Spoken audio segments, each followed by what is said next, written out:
Господин Росен Желязков бил неправдан, неправилно ние му се сърдим, той бил мълчаливеца, който много неща бил направил за България. Такава статия излезе в 24 часа, няма да коментирам тази медия, на какво е способна, когато така изпадне в делириум.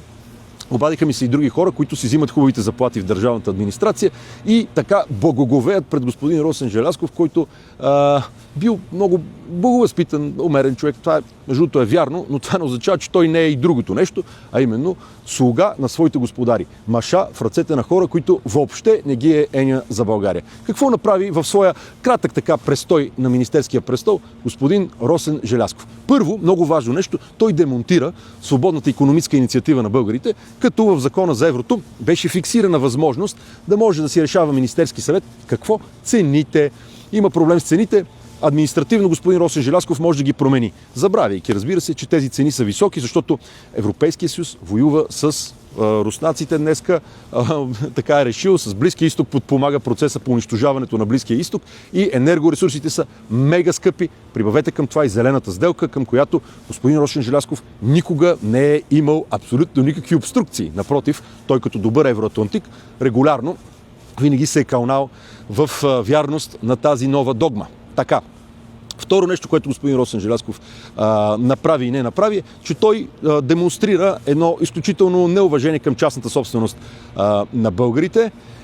Даде правомощия на КЗК да има контрол, какъвто практически при май точно не е имал, авторитарни възможности за това регулатор да влиза в компаниите, да иска информация, да им следи чатовете, буквално да ги шпионира в реално време, пак защото те, видите ли, ще ли да вдигат цените и забравяме, че те вдигат цените, защото се върви към еврозоната, която е един съюз на много високи цени. Само една дума за еврозоната. Нашата позиция за еврозоната на България може и моята не се е променяла. Борт към тая трагедия, еврото, като валутен конструкт е безумиите потия, но самата еврозона също е безумиите потия, особено от мига, в който решава да влиза във война.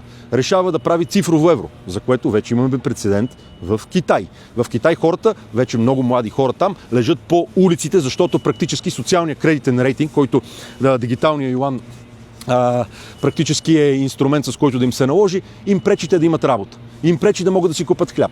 Им пречи да си наемат апартамент. Им пречи да имат кола. Ето, това е положението с еврозоната и разбира се, гратисният период на господин Росен Желязков се изрази в много високи цени, които се изстреляха нагоре и българите се чувстват изключително бедни. Господин Росен Желязков обаче, в мнозинството, в което нямаше никакъв проблем председателката на Народното събрание, госпожа Киселова, която преподава конституционно право, да забрани, впоследствие беше наказана жестоко така от Конституционния съд, който практически обори, за това гражданите да бъдат питани в демокрация с референдум дали това е правилното време за влизане в еврозоната, която фалира заради Италия и Франция, които са изключително зле, която сама по себе си, казахме, че вече злоупотребява с правата на гражданите и ще финансира с висока инфлация, милитаризация, военизация, изключително опасни неща за целия европейски континент. Господин Росен Желязков назначи неговото правителство, защото пак казвам, той може да е добър човек, ама симпатичен по-скоро, но когато е маша, когато си мълчи, когато не защитава националния интерес, той се явява предател на българите. Назначи особен управител на Лукойл, който има правомощия подобно на полубожество. Може да разпродава, може да прави всякакви машинации вътре в Лукойл, стратегическа инфраструктура, без никакъв проблем и без съдебна отговорност и с така очевидната подигравка и под давлението на господин Делян Пеевски. Това се случи пред всички нас. Господин Росен Желязков не каза абсолютно нищо. В отношение на външната политика на България, ако въобще такава може да се каже, че има, господин Росен Желязков и господин Георг Георгиев, външен министър на Украйна и на Израел, бяха изключително бездушни, изключително малодушни, изключително равнодушни. Общо взето тяхната душа не съществуваше в целия процес по защита на нашата национална политика, на нашия суверенитет. Как се случи всичко това? Дори самия господин премиер, вече бивш, каза, че България е Балхария и ще подкрепя Украйна до последно. До кое последно? До кое последно?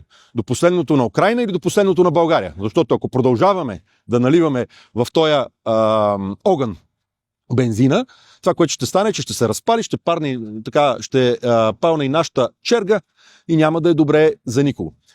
Междувременно, това, което всъщност, сега за да сме обективни, господин Желязков направи накрая точно, когато вече нищо не зависи от него и това е нещо позитивно, това е, че България все пак бе една от страните, които се възпротиви по това да бъдат откраднати руските авуари, за които Русия е внесла нефт и газ в Европа и сега в Euroclear в Белгия тези пари, 230 милиарда, ще бъдат практически откраднати от европейците. Защо е правилно това? Много просто. Първо, защото това е нарушаване на международното право брутално.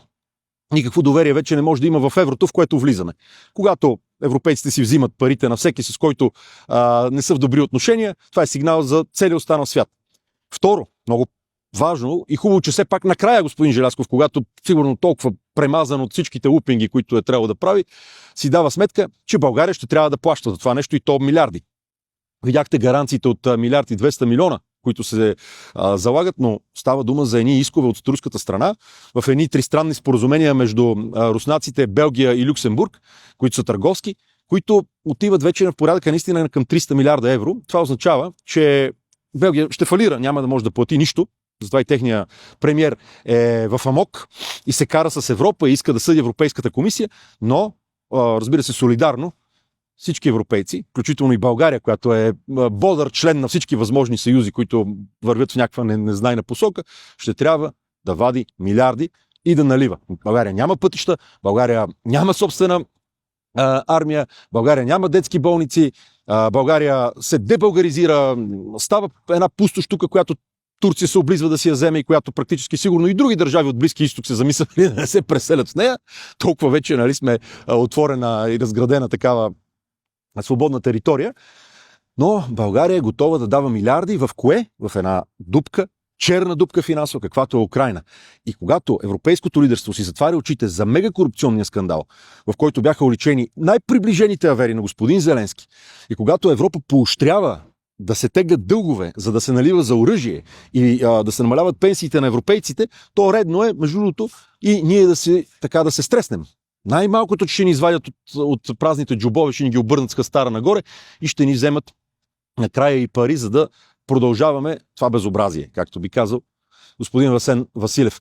Но третата част на това, което все пак маркира невероятно успешното управление на господин Росен Желязков, който някакси се оправда с Асен Василев за финансовите му безумия на господин Василев, но гласуваше ГЕРБ винаги неговите бюджети.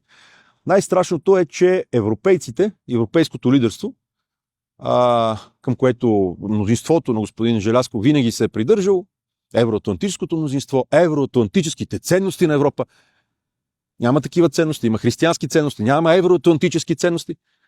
Това европейско лидерство върви към война, гореща, пълномащабна, премазваща и унищожаваща Европа, може би засягаща и целия свят с Русия. Това вие просто го виждате всеки ден, буквално. То се излива от екраните. Тръмп се опитва някакъв мир, но европейците му чупят ръцете. Те са се събрали. Мерц, Макрон, Стармър, който напусна Европейския съюз, но не е много голям европеец и защитник на евроатлантическите ценности. И каквото Тръмп успее нещо да се договори с руснаците и да спре тази хикатомба за украинците и да спрат да умират украинци, европейците веднага с господин Зеленски, който окупирал властта и не дава на Кличко и Порошенко да се борят за нея, пак антируски партии, европейците слагат прът в колелата на мира. Европейците хвърлят въглища в огъня на войната, без да им мигне окото, не осъзнавайки какво се случва. Те говорят за това, че Украйна трябва да има една огромна армия от 800 хиляди. Тя е двойна, тройна на това, което Украйна имаше, когато започна войната. Те казват, че трябва да има някаква такава демилитаризирана зона в Донбас, което руснаците изрично са казали, че за тях е червена линия, защото в източната част живеят по-скоро хора с руско самосъзнание, които бяха в война с правителството си от 2014 година.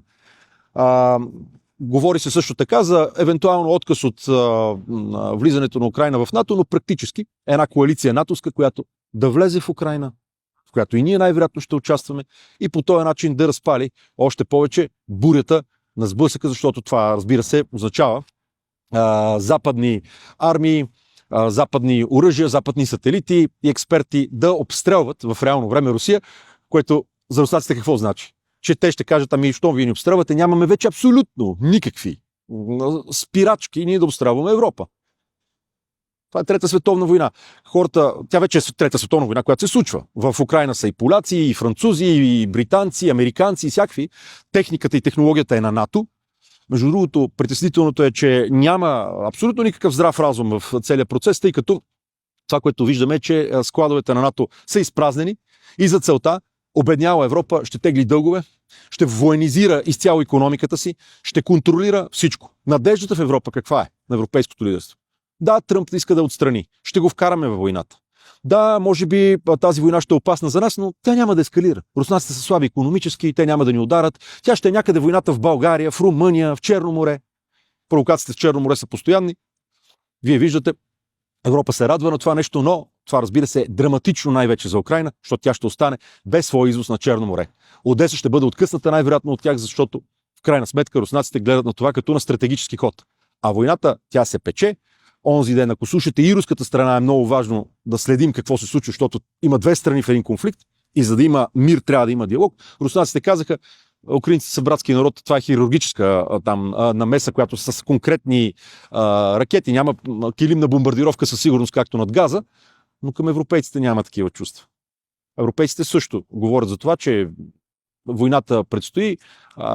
Вие видяхте един от генералите на НАТО Драгоне, който каза превантивни удари. Министъра на отбраната на Германия, който говори за война с Русия до 2029-2030. Използват се деца в Европейския парламент, трагедии наистина човешки в една война и от руска, и от украинска, и от всяка една страна. И в Палестина, между другото, имаше много загинали деца и много ранени. Не видяхме палестинчета, разбира се. Да видим чрез конкретен случай колко е страшна войната. Трагедия човешка. Но ще я спрем ли като продължим войната? Или ще я спрем като влезем в мирни преговори и в крайна сметка се сложат едни реални, обективни политически решения на масата. За съжаление, този лунатизъм не трябва да го проспиваме. Не трябва да стоим спокойно. Каквото можем да направим политически, да излезем, да натиснем, да говорим, всеки кой както може, трябва да се ангажираме да защитим децата на България. Трябва да се ангажираме да защитим и Европа като конструкт, защото Европа не е съюз на война. Европа не е съюз на германската военна машина, която се милитаризира и прави заводи. Още един невероятен принос на господин Желязков и това привържен, защото то просто толкова хубави неща той се твори за България, че България изтегля 3 милиарда евро по сейф и се ги вписва в дефицита, който увеличава разходите и който прави така, че данъците неизбежно да се вдигат, за да прави завод за барут, който ще бъде ударен веднага, ако стане една война и екологичният риск е за България. И това не е някакъв грант по сейф, а това е дълг, който България взима и се го пише в бюджета и означава, че винаги във времето се изразява в вдигане на данъци и осигуровки. Което значи, че хората, които работят, финансират войната и финансират изтреблението на собствените си деца. Ако го доведем до логичен завършек, цялото това нещо,